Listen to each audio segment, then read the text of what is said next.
olunaku lwa yidi luno lukusanzewa weeyo gy'ojaganyizawo gy'ocelebratingidde ne banno ku lunaku luno olwa yidi ogera kuba otukubira essimu oyogereko naffe otubuulire nenjagala okujjukiza gwe wenna ate nategeera nti ennaku zino osobolera ddala okuba ng'okola ssente ng'oinvestinga ng'okozesa online platforms ate n'oba ng'ofuna ku profits ku magoba kwekyo ky'oinvestinze Zaza Financial Services Company esinzire Canada nga ne mu Uganda essaawa enenawo branch gy'ogenda okuba ng'okozesa okudepositinga y'akasenteko n'oba ng'oinvestinga oluvannyuma lw'olunaku n'ofunayo ka profit ko ate era okkirizibwa okujjayo okuwithdrawinga akasente kaako n'amagoba ago buli lunaku.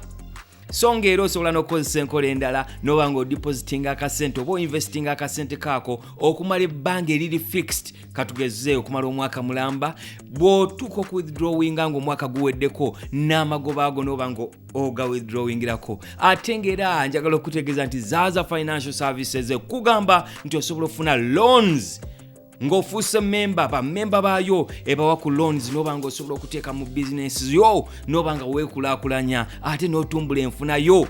Yes, olunaku olwaleero osobola okwegatta ku Zaza Financial Services ng'okozesa link eri mu description ya video eno n'oba nga weegatte ku muwendo gwabo abakulaakulana enkya n'eggulo nga bayita mu mikutu gino egya online. Yogera naffe asosa olunaku olwaleero olwa yidi. Yes. Muhammadu Rasulullah. By'oyimba obitegeera wangi ssebo oliwa ndi wano taata tugezaako kuyimba kwagala kulaba nga tufuna ku piraawo yakuyimbisa muganda wange. Tuli wano Nansana tukola embuutu bwe tuyimba essaawa yonna essowaani zisobola okutandika okwenyeenya wangi. Muhammadu Rasulullah.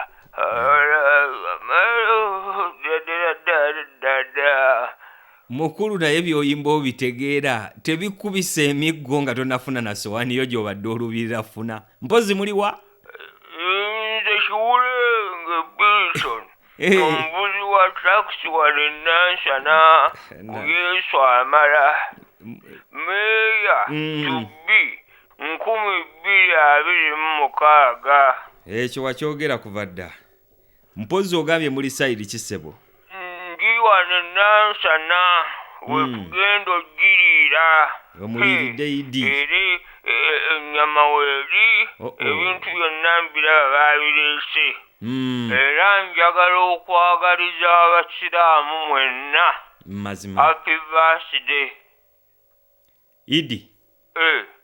Nsonyiwa taata. Si birthday. Piraawo yanninye ku mutwe. Era muwulidde mungi. Nawulidde nti eno yidi ya bisolo.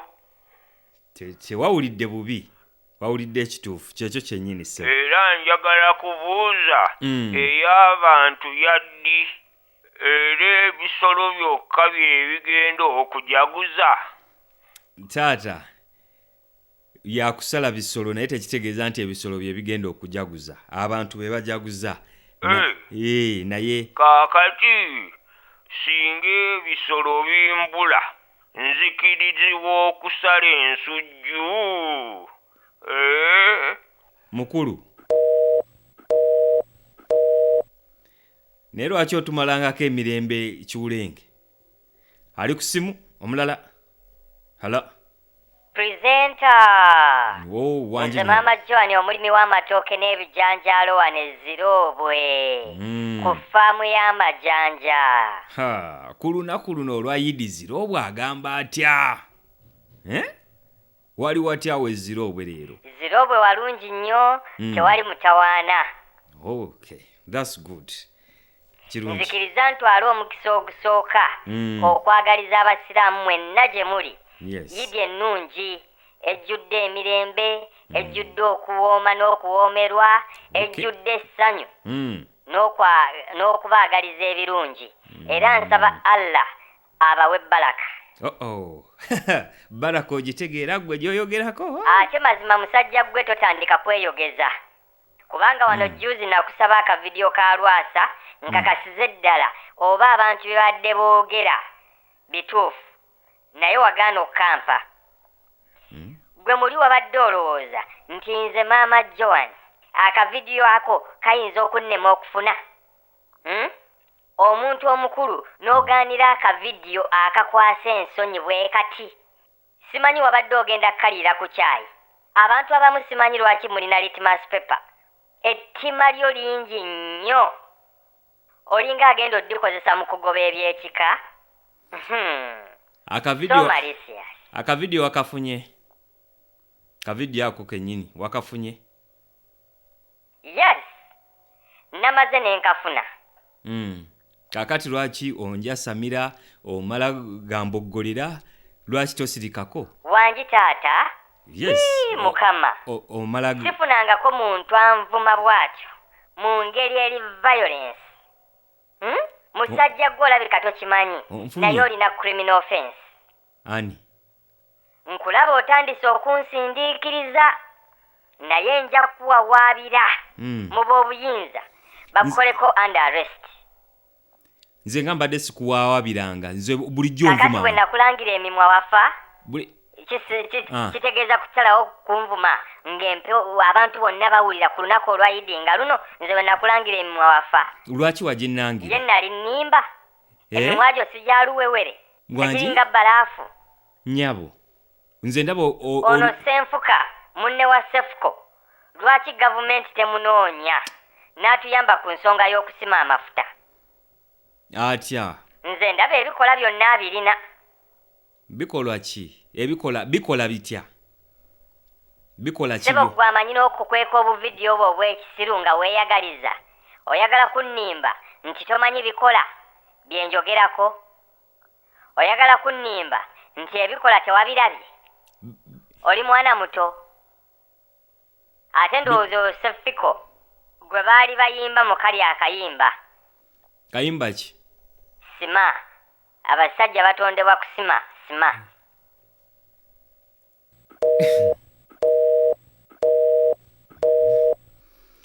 Halo baba. Webale tuweereza muganda wange. Kale ssebo namwe okuwuliriza. Ono oli kwogera ku Nisusumadiko omusaada wa Kyabazinga.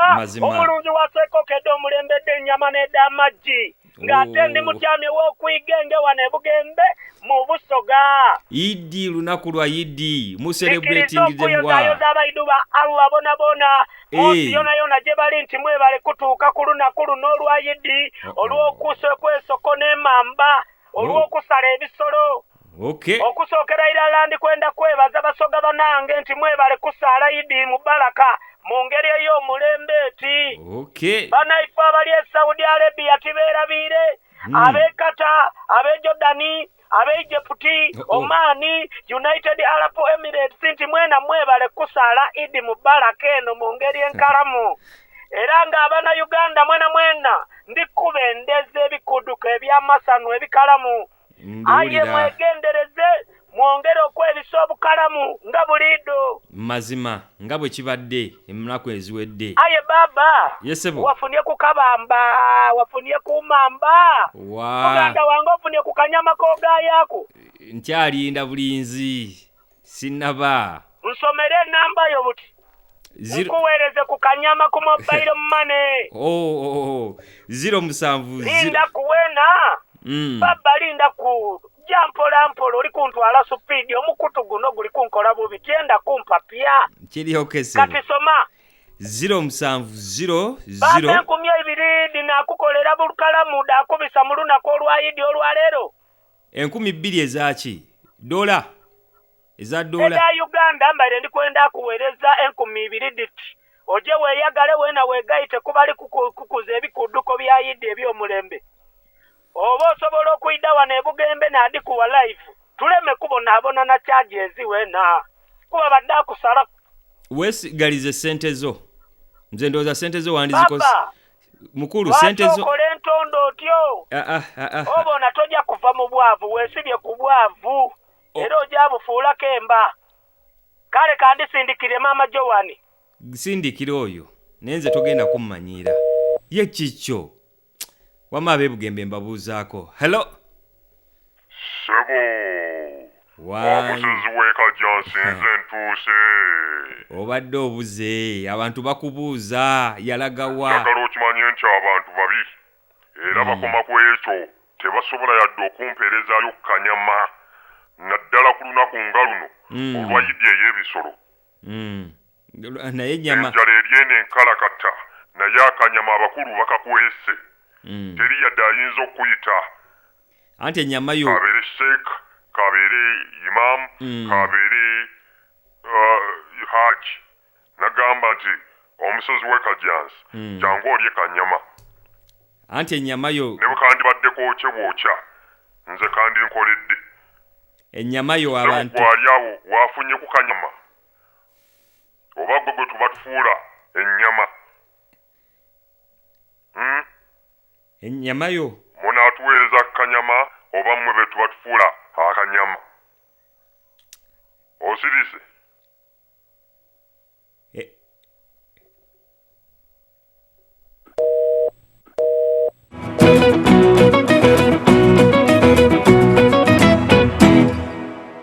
Ladies and gentlemen, welcome to Zaza Financial Services. My name is Chris, and I am here to tell you about a company that is becoming a household item. Welcome to Zaza Financial Services.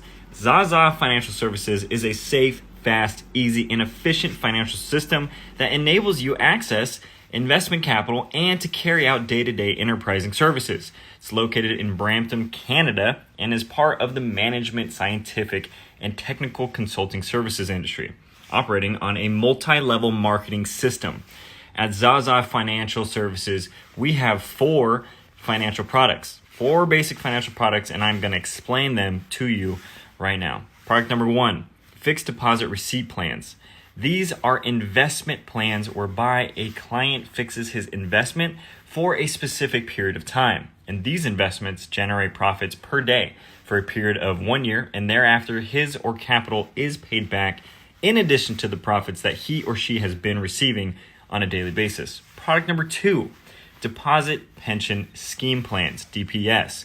This is an installment-based savings deposit on daily, weekly, or monthly basis for individual customer. In this scheme, a customer deposits a certain amount of money for a certain period, and only maturity, an agreed amount, will be paid to the customer. At the same time, the applicant must choose a tenor and the amount of deposit routinely. Product 3, membership loans. Zaza Financial Services offers short-term loans to its members in support of their enterprising ventures and innovations. These loans have terms and conditions that must be followed. Product 4, referral program. Get your referral link from the front top page of your dashboard and share it via social media, emails, blogs, websites, or simply with your friends and family. Earn 6% commission from the first referral level, 3% from your second referral level, and 1% from the third and last level. Referral commissions are instant and withdrawable anytime, any day. These are our main products, and we hope you can be a beneficiary of any of these products mentioned above. Zaza Financial Services pays its clients on a daily basis, and these earnings can be withdrawn to the client's payment method of his choice, including a bank account, mobile money, Bitcoin, or PayPal. Life is better with Zaza Financial Services. For more information, visit the company website at www.zazafinancialservices.com. Thanks.